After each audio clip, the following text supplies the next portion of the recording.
አሁን የምነግርህን ነገር ለማመን ልትቸገር ትችላለህ። አብዛኞቹ ትዳሮች የሚፈርሱት በወሲብ እጥረት፣ በገንዘብ ችግር ወይም በዝሙት አይደለም። እነዚህ ነገሮች የችግሮቹ ምልክቶች ናቸው እንጂ ዋናው መርዝ አይደለም።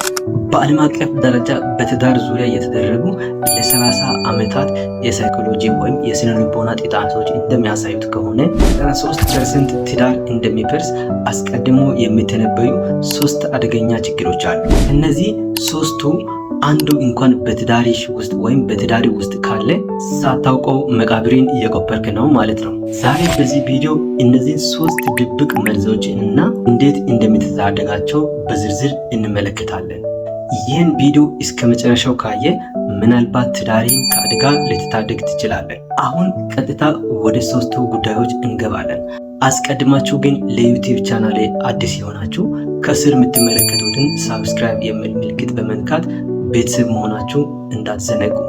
ደግሞ ቪዲዮን ከወደዳችሁ ላይክ ማድረግም እንዳትረሱ። እንደዚህ አይነት ቪዲዮ ጠቃሚ ነው ብላችሁ የምታስቡት ጓደኞቻችሁ ካሉ ለነሱ ሼር በማድረግ የጓደኝነት ግዴታችሁን መወጣት ትችላላችሁ። አሁን ቀጥታ ወደ 3ቱ ጉዳዮች እንግባ። አንደኛ፣ የመጀመሪያው እና በጣም አደገኛው የትዳር መርዝ ንቀት ወይም ኮንተምፕት ነው። ታዋቂው የትዳር ተመራማሪ ዶክተር ጆን ጎትማን ንቀት የትዳር ካንሰር ነው ይሉታል። ንቀት ማለት ምን ማለት ነው?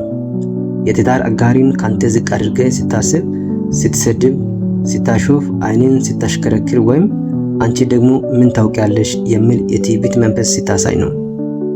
የችግሩ ስር ቁጣ ወይም አለመስማማት ትዳርን አይገድልም። ንቀት ግን የሰውየውንና ዋና ስብዕና ነው የሚያፈራርሰው። ለምሳሌ ባል ወይም ሚስት ከተሳሳቱ በኋላ ሁል ጊዜ እንደዚህ ነሽ፣ ደደብ ነሽ ማለት። ሳይንሳዊ እውነታው በጥናት እንደተረጋገጠው በትዳር አጋሩ ላይ ንቀት የሚደረግበት ሰው በሽታን የመከላከል አቅም ወይም ኢሚዩኒቲ ሲስተም ይወርዳል። በስነ ልቦና ብቻ ሳይሆን በአካላዊ ጤንነትም ይጎዳል። ታዲያስ መፍትሄው ምንድን ነው? ንቀትን በአድናቆትና በአክብሮት ባህል መተካት። የትዳር አጋሪን የጎደለችውን ከመፈለግ ይልቅ የሚያደርጉትን ትንሽ መልካም ነገር በማመስገን መጀመር ነው። ሁለተኛ፣ ራስን መከላከል እና ጥፋትን አለመቀበል ዲፌንሲቭነስ። ሁለተኛው ትዳርን በዝግታ የሚገድል አደገኛ ነገር ራስን ማደስ ወይም መከላከል ዲፌንሲቭነስ ነው። ይህ የሚሆነው አንዱ ወገን ቅሬታ ሲያቀርብ ሌላኛው ወገን ጥፋቱን አምኖ ከመቀበል ይልቅ ወዲያውኑ መልሶ ማጥቃትን ሲጀምር ነው። እንዴት ይከሰታል? ሚስት ዛሬ ዕቃ ሳትገዛ ረሳኸው? ባል አንቺ ደግሞ መቼ ሙሉ ስራሽን ተወጣሽና ነው እኔን የምትጠይቅኝ? ችግሩ ምንድነው? እዚህ ጋር ራስን ስትከላከል ለትዳር አጋሪ የምታስተላልፈው መልእክት ቅሬታሽ ዋጋ የለውም፣ እኔ ፍጹም ነኝ፣ ጥፋቱ ያንቺ ነው የሚል ነው። ይህ ደግሞ ውይይቱን ወደ ጦርነት ይለውጠዋል። መፍትሄው ታዲያስ ምንድን ነው? ምንም ያህል ከባድ ቢሆንም 10% የሚሆነውን ጥፋት እንኳን አምኖ መቀበል። አዎ እሱን መርሳቴ ስህተት ነበር፣ አዝናለሁ ማለት ውጥረቱን ወዲያውኑ ያበርደዋል። ሶስተኛ፣ ግንብ መገንባት ኮርፖዚንግ ማለት ስቶን ዎሊንግ። የመጨረሻውን አደገኛው መርዝ ነው። ይህ ማለት በግንኙነት ውስጥ ችግር ሲፈጠር ሙሉ በሙሉ ዝም ማለት፣ መኩረፍ፣ አካላዊና ስነ ልቦናዊ ራስን ማግለል ነው። አብዛኛውን ጊዜ ወንዶች በዚህ ይጠቃሉ። ተጽዕኖ አንዱ ወገን መነጋገር እና ችግሩን መፍታት ሲፈልግ ሌላኛው ወገን ጀርባውን ሲሰጠው ወይም መልስ ሲከለክል ያልተናገረው ዝምታ ከጩኸት በላይ ያጋያል።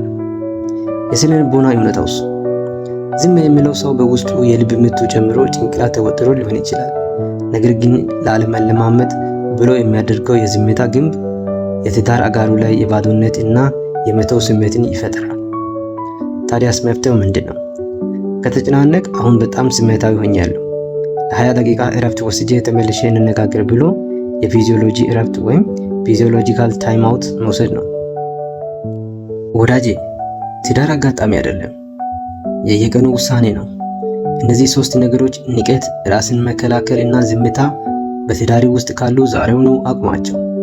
ትዳሪን ማዳን የምትችለው ጥፋተኛውን በመፈለግ ሳይሆን ግንኙነቱን ለመጣበቅ በመታገል ነው። አሁን አንተን ልጠይቅህ፣ ከነዚህ 3 ነገሮች በአንተ ወይም በትዳር አጋር ዘንድ በብዛት የሚታየው የትኛው ነው? ታች ኮሜንት ላይ ጻፍልኝ፣ እንወያይበት። ይህ ቪዲዮ የብዙዎችን ትዳር ሊታደግ ስለሚችል ለምትወዳቸው ሰዎች ሼር አድርግ። ለቻናሉ አዲስ ከሆንክ ሰብስክራይብ በማድረግ ቤተሰባችንን አባል ሁኑ። በሚቀጥለው ቪዲዮ እስከምንገናኝ ጤናችሁ ይጠበቅ። ሰላም ሁኑ።